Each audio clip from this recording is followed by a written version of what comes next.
нашия дом вратата пак отвори и руса плитка с поглед син с мен плахо заговори.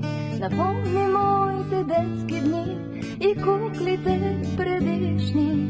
Две искрени очи видях на мен да се усмихват. Преди да кажа нещо аз, тя каза: аз съм Лили и той, което в мен държа, е моят малък мечо. Останали съвсем сами с пухеното мече. Мрака моята светлина видя ли отдалече. Мечо няма си кожух и затой е болен. И затой дойдохме тук, ти да ни помогнеш. Мама няма у дома, а татко пак самина.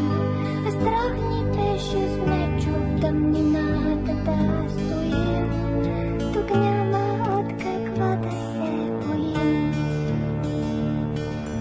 Трябва първо стопа душ, Мечо да изкъпим. Чето доктор, след това ти можеш да извикаш. Той е толкова добър, ще видиш как се смее. Ще играем трима с теб, когато оздравее. С Мечо знаем весели игри.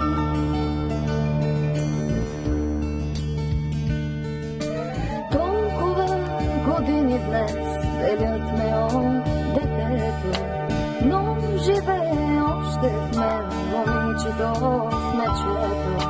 Дали ще срещне в своя път принца, който търси? Как искам пак в някой ден да чуя аз гласа. Мечо няма си кожух и затой е болен. И затой дойдохме тук, ти да ни помогнеш.